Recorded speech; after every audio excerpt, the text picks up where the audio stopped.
মনে রাখবেন, জুলাইয়ের দুইটা স্লোগান ছিল বড় শক্তিশালী। একটা ছিল উই ওয়ান্ট জাস্টিস, আরেকটা ছিল দেশটা কারো বাপের নয়। বিড়ালের মতো বাঁচতে চাই না, শত বৎসর হাজার বছর সিংহের মতো বাঁচতে চাই এক সেকেন্ড। বিশাল সমাবেশের সম্মানিত সভাপতি, আমিরে মজলিস, মজলুম জননেতা, আধিপত্যবাদের বিরুদ্ধে উচ্চকিত কণ্ঠ, প্রিয় সহযোদ্ধা জনাব আল্লামা মামুনুল হক, মঞ্চে বসা জাতীয় নাগরিক পার্টির সম্মানিত আহ্বায়ক, সংসদে বিরোধী দলীয় চিফ হুইপ জনাব নাহিদ ইসলাম, রণাঙ্গনের ৭১-এর রণাঙ্গনের অন্যতম সেনাপতি, বীর মুক্তিযোদ্ধা জনাব ডক্টর কর্নেল অলি আহমদ বীর বিক্রম সহ জাতীয় নেতৃবৃন্দ, বাংলাদেশ খেলাফত মজলিসের সম্মানিত নেতৃবৃন্দ, প্রিয় দেশবাসী, সাংবাদিক বন্ধুগণ, আজকে যে মঞ্চে আমরা এখানে দাঁড়িয়েছি, এই মঞ্চের সাথে দুইটা জিনিস কখনো যাবে না। একটা আধিপত্যবাদ, আরেকটা ফেসিবাদ। এই দুইটাকে এই মঞ্চ কখনো কবুল করবে না, বরদাস্ত করবে না। এই মঞ্চে যারা বসে আছেন তারা জাতির স্বার্থে দেশপ্রেম বুকে ধারণ করার কারণে জ্বলে জ্বলে তিলে তিলে তারা প্রমাণ করেছেন, জীবন দেব, অন্যায়ের কাছে মাথা নত করব না। আফসোস, ২০০৬ সালের ২৮ অক্টোবর যে খুনের রাজনীতি দিয়ে হাত রাঙিয়ে মানুষের রক্ত দিয়ে হাসিনার রাজনীতির নূতন উত্থান হয়েছিল, তাদের হাতে একসময় যারা সকলেই মজলুম ছিলাম, রাজপথে আন্দোলন করেছি, সংগ্রাম করেছি, তাদেরই একটা অংশ আজকে সরকারে যাওয়ার পরে অতীতের সব কিছু ভুলে গিয়েছে। কেন আজকে এই দাবি বাস্তবায়নের জন্য আমাদেরকে সোহরাওয়ার্দী উদ্যানে আসতে হলো? তারা জাতির সাথে বিশ্বাসঘাতকতা করেছেন, এই কারণেই আসতে হলো। তারা স্বীকার করতে বাধ্য হয়েছেন, জুলাই সনদ বাস্তবায়নের কার্যকরী আইনি পদ্ধতি হিসাবে গণভোটের কোনো বিকল্প নেই। এই জন্য সেই গণভোটের প্রস্তাব তাদেরই একজন করেছিলেন। তাদের নেতা নির্বাচনী প্রচার অভিযানে শহীদ আবু সাঈদের স্মৃতিবিজড়িত রংপুরে গিয়ে বলেছিলেন, প্রিয় দেশবাসী, ভোট দিবেন দুটা, একটা দিবেন আমাদের মার্কায়, আরেকটা দিবেন গণভোটে। আপনারা সকলে গণভোটে হা বলবেন। এখন তারা বলছেন গণভোট অবৈধ। পার্লামেন্টে আমরা জিজ্ঞাসা করলাম, এটা কি নির্বাচনের পরে অবৈধ হলো না আগেই অবৈধ ছিল? তারা কোনো সময় বলেন আমরা 4টার মধ্যে 3.5টা মানি, কোনো সময় বলেন যে পুরাটাই অবৈধ। আমরা বলেছি পার্লামেন্টে, আপনারা দেখেছেন, একই আদেশে 2টা ভোট, গোশত হালাল কিন্তু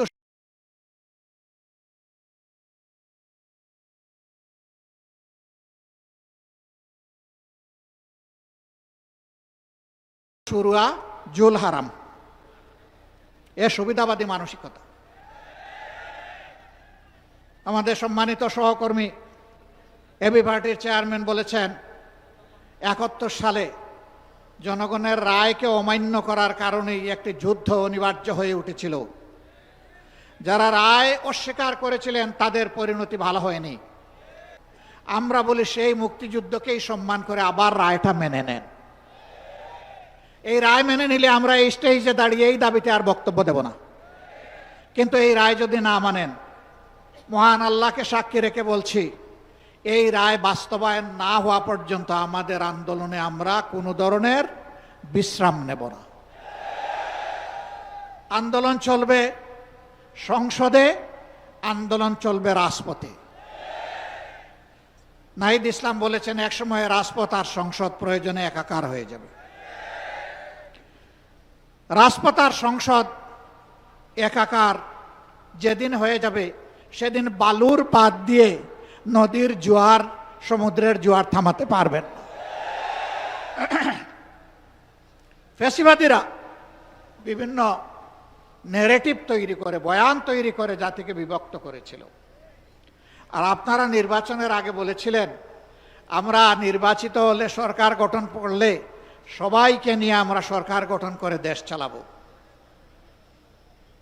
এখন আপনারা কি করছেন? এক দলকে পাঠিয়ে দিচ্ছেন পাকিস্তানে, আরেক দলকে পাঠিয়ে দিচ্ছেন পেশোয়ারে, আরেক দলকে পাঠিয়ে দিচ্ছেন আরো কোনো দেশে, আর নিজেরাই দেশের জমিদারি দখল নিতে চাচ্ছেন। মনে রাখবেন, জুলাইয়ের দুইটা স্লোগান ছিল বড় শক্তিশালী। একটা ছিল উই ওয়ান্ট জাস্টিস, আরেকটা ছিল দেশটা কারো বাপের নয়, এ দেশ বাংলাদেশের জনগণের। আধিপত্যবাদের দূষরদেরকে তাড়া দেখিয়ে শত শত আলিম উলামা বুকের তাজা রক্ত এবং জীবন দিয়ে এই দেশবাসীকে জীবন এনে দিয়েছেন। আমরা সেই আলিম উলামার সাথে বিশ্বাসঘাতকতা করব না। আমাদের যে যুব সমাজ, যে শ্রমিক সমাজ, যে কৃষক সমাজ, আপামর জনগণ, এমনকি 4 বছরের শিশু জীবন দিয়ে আমাদেরকে ঋণী করে গিয়েছে, আমরা তাদেরকে কথা দিচ্ছি আমরা তোমাদের সাথে বেঈমানি করব না।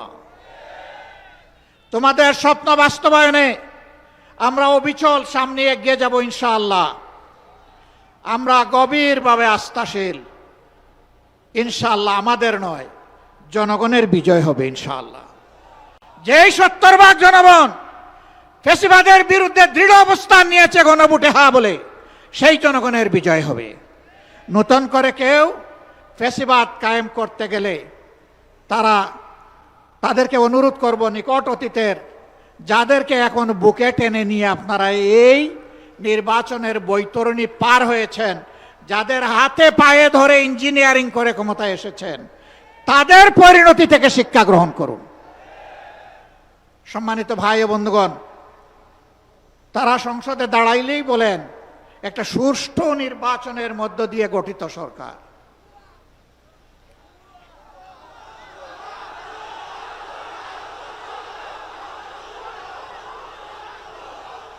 সরকার যদি সুষ্ঠু নির্বাচনেই গঠিত হয় তাহলে বারবার দাঁড়াইয়া বলতে হয় কেন? ম্যাকিয়াভেলির একটা কথা আছে, তুমি যদি কোনো মিথ্যাকে এস্টাবলিশ করতে পারো তাহলে একবার বললে হবে না, শতবার বলতে থাকো। হ্যাঁ, ইতিমধ্যেই রাজসাক্ষী 2 জন পাওয়া গেছে।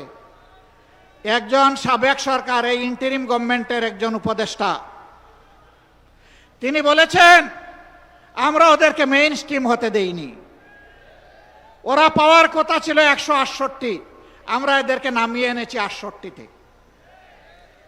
তাইলে তিনি স্বীকার করে নিয়েছেন যে একটা নিরপেক্ষ সরকারের অংশ হয়ে তিনি দেশবাসীর সাথে বিশ্বাসঘাতকতা করেছেন। তিনি বলেন নাই যে আমি নামিয়ে এনেছি, বলেছেন আমরা নামিয়ে এনেছি, বহু বচন। তাইলে বাকি বচনগুলা কারা? এদের চেহারাও জাতির সামনে আপনি একটু বলে দেন, একা এ দায় নিবেন কেন? আরেকজন সংসদের ভিতরে স্থানীয় সরকার পল্লী উন্নয়ন প্রতিমন্ত্রী, তিনি বলেছেন যুবকরা ছাত্ররা আন্দোলন করে ফ্যাসিবাদের পতন ঘটিয়েছে, আমরাও ছিলাম। তবে ডক্টর মোহাম্মদ ইউনূস ক্যাপ্টেইনের হাতে লন্ডনে গিয়ে পতাকা দিয়ে এসেছেন, ক্যাপ্টেইনের হাতে নাকি ট্রফি দিয়ে এসেছেন।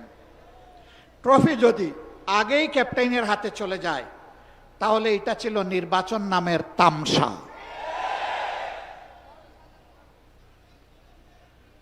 তারা স্বীকার করে নিচ্ছেন মৌলানা মামুনুল হক সংসদে গেলে কি হতো? যা হতো এর ভয়েই তাকে আটকে দেওয়া হয়েছে। কয়দিন, কতদিন আটকাবেন? ইনশাআল্লাহ দেশপ্রেমিকরাই বাংলাদেশ আগামীতে পরিচালনা করবে ইনশাআল্লাহ। তৈরি হন, লড়াই চলবে, থামবো না। চালিয়ে যাব জনগণের অধিকার আদায় না হওয়া পর্যন্ত। জীবন যাবে কিন্তু মাথা নত করব না ইনশাআল্লাহ। আজকের এই সমাবেশ থেকে আমরা আরেকবার প্রতিজ্ঞা নিলাম, ইনশাআল্লাহ জুলাইকে সম্মান করব, বুকে ধারণ করব, জুলাইয়ের সাথে বেঈমানি করব না। আর জুলাইয়ের সাথে যারা বেঈমানি করবে তাদেরকে ছাড় দিয়ে কথা বলা হবে না। বিশেষ করে যুবকদেরকে অনুরোধ করব, তৈরি হন। বলবেন আর কতবার জীবন দেব? দেশের জন্য যতবার প্রয়োজন আমিও তোমাদের কাতারে দাঁড়িয়ে বলছি, আমিও যুবক, জীবন দিতেই থাকবো ইনশাআল্লাহ। বিড়ালের মতো বাঁচতে চাই না, 100 বৎসর 1000 বছর, সিংহের মতো বাঁচতে চাই 1 সেকেন্ড। এর মাঝে আর কোনো কম্প্রোমাইজ হবে না ইনশাআল্লাহ। আধিপত্যবাদের কোনো ষড়যন্ত্র বরদাস্ত করা হবে না, সব কিছুকে ছিন্ন ভিন্ন করে দেওয়া হবে ইনশাআল্লাহ। সবাইকে আবারও আরেকটি অনিবার্য লড়াইয়ের জন্য প্রস্তুতি নেওয়ার আহ্বান জানিয়ে আমার বক্তব্য এখানেই শেষ করছি। আল্লাহ হাফেজ। বাংলাদেশ জিন্দাবাদ, বাংলাদেশ খেলাফত মজলিস জিন্দাবাদ।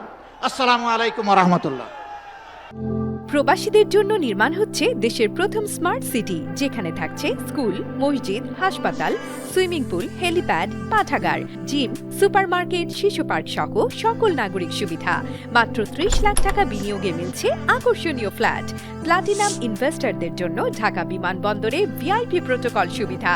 বিস্তারিত জানতে যোগাযোগ করুন স্ক্রিনে দেয়া হোয়াটসঅ্যাপ অথবা ইমো নাম্বারে।